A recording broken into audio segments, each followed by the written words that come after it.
Costume, power set, alignment, evolution. There are many ways superheroes can change, but who has changed the most through the years? Welcome back, Nerd Squad. It's me, Amanda McKnight, aka VampX13, but you can call me Vampy. And today we're going to find out as we count down the top 10 superheroes who have changed the most. Number 10, Beast. Beast is one character that has gone through a massive amount of changes since we first met Hank McCoy, the lovable vocabularian, scientist, and the X-Men's most bouncy team member, Beast. Back then, Hank was just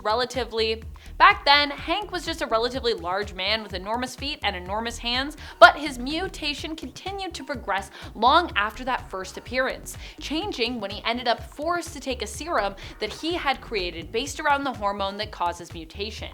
As such, he mutated even farther, which became permanent after he didn't take the antidote quickly enough thereafter to reverse those effects. This meant that Hank was now permanently even more muscular, agile, and now covered head to toe in gray fur. It was gray at the time, coloring issues. From there, his fur would become more blue, and over the years, his appearance has become borderline lion-like or even kind of cat-like, if you prefer. What's even more different is that recently in the comics, he moved from behaving as a hero to more behaving as a villain during the Krakoan era in the X-Force series, with paranoia seemingly just completely corrupting him. And friends, before I move on to our next spot on this list, if you love what we do here at Top 10 Nerd, please help us out and click that like button. Number 9, Donna Troy. Donna Troy's first costume was pretty basic in appearance. Donna Troy, for those unfamiliar, is basically like the kid sister of Wonder Woman. She has been known as Wonder Girl and has various different origins that connect her to Wonder Woman in different ways. Some of them are more supernatural, some of them are more based in man's world. My favorite outfit for Donna, though, definitely inspired her current look in the comics, but initially hails from her days fighting alongside the Titans in 1999. Her black and cosmic star costume. Honestly, I love this look for her. I wish I owned this look. It looks so good. Though for some, it might make her less recognizable depending on what version of Donna I guess you're familiar with. The fact is, Donna has been around so long, she's honestly just had quite a few different looks over the years, so she's done a lot of changing.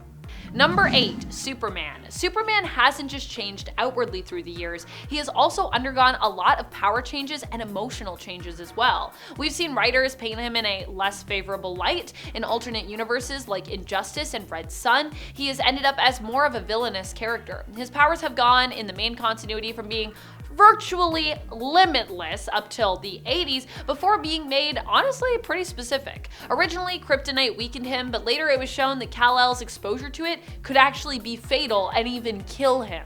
He also gained a weakness to magic and had his power source more directly linked to our sun's solar energy. Number 7, Nightcrawler. Nightcrawler was recently Spider-Man. Well, not the Spider-Man, but at least a Spider-Man. He had his own series going on where he took up the mantle of Spider-Man, being editorially known as Uncanny Spider-Man, and honestly, Kurt has been on quite a journey since the dawn of X days. He built up his own mutant religion and church with the help of his bestie, Legion, and now Legion kind of lives within his mind, while most other mutants are either in exile or have been forced into hiding. Number 6, Robin. Many of the characters that we originally knew as Robin have changed over the years when it comes to their appearance, including the most classic of Robins, Dick Grayson. Dick Grayson was the first Robin, and not only has his look changed over the years, his whole identity and main location, or rather base of operations, has as well. Dick Grayson would eventually grow up to become a hero in his own right, Nightwing.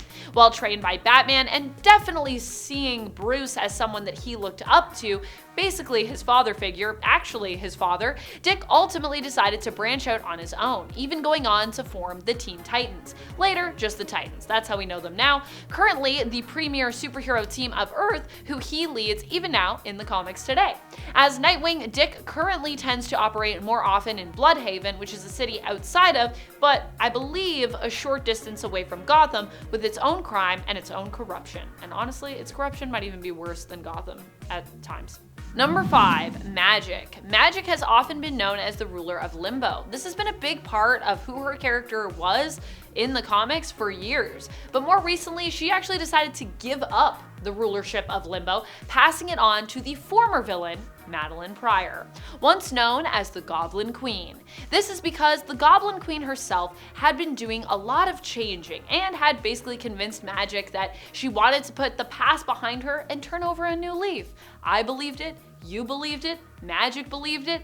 Based on the events of Dark Web though, this turned out to not be as true as we thought. Not exactly true, but I mean, in the long run, Magic was right about Maddie because after Dark Web, she did actually become kind of good. Magic still can travel to Limbo, but it's pretty wild that after all this time, she is no longer considered the ruler of Limbo. Number 4, Beast Boy. Beast Boy is honestly always changing. It's part of what he does, it's a part of his character, but more recently, he had to make, honestly, a pretty big change, even for Beast Boy. One he's never made before. He was forced to turn himself into a Starro, or as the internet has fondly dubbed him, Garro, in order to fight against the Necrostar who was threatening all of Earth. Pretty impressive, as Starro is an alien creature and not something that I would have ever thought Beast Boy would be capable of transforming into. Very literal change. Number 3 is StarLord. Considering how much Peter Quill has changed within each era of comics, it could be hard for fans to recognize him in the modern day. Once again, his appearance and power levels have changed so much. In his initial appearance compared to his modern look, he's basically, honestly, unrecognizable. And if we go even farther back to the Peter Jason Quill of the 1970s, the StarLord of Earth 791, he is a completely different character, honestly. It should be noted that shortly after the main continuity version was introduced in Thanos issue number 8, which came out in 2004, he saw another radical change when he appeared a few years later in Annihilation Conquest from 2007 to 2008, which gave us the version that we're most used to seeing today, which inspired the MCU version of this character. Number 2, Poison Ivy. Poison Ivy initially wouldn't even be referred to as a hero. She wouldn't even be on this list. That's how drastically she has changed throughout the years. She went from being a straight up villain to a more sympathetic villain, but still a villain, to more of an anti-hero, to a straight up hero, back to a villain, I think, for a bit, and then back again to a hero. For a while there, she literally split into two and became both the good and the bad side of herself, being reborn in a way. She has had many different changes over the years in terms of her costumes as well. Remember when she was Queen Ivy? I think that was her name. Oh my gosh, Queen Ivy. Queen Ivy, not a plant that actually looks that impressive, and apparently not a very scary plant. So there are many reasons why you might struggle to recognize her in the modern day, considering the way she behaves and looks and how different that is. Although at least her powers have remained fairly consistent, I would say, throughout. So that might help you to recognize her. But even then, her powers have been off the charts as well in the past. She basically went from having very simple powers to like powers where she could control the whole Earth. Pretty crazy. Number 1, Ben Reilly. Ben Reilly was originally known as a hero. He is the clone of Spider-Man, who also acted as a hero and at one point was mistaken for being the real Peter Parker.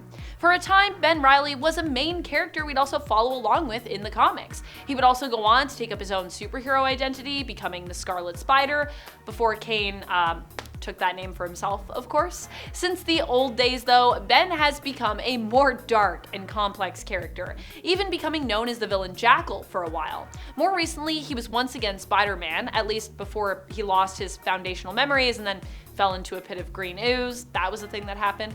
Following that, he once more became known as a villain, going by the name of Chasm. So yeah, he's seen a lot of change, and honestly, I feel bad for Ben. That's about it. Until next time, you stay nerdy, YouTube.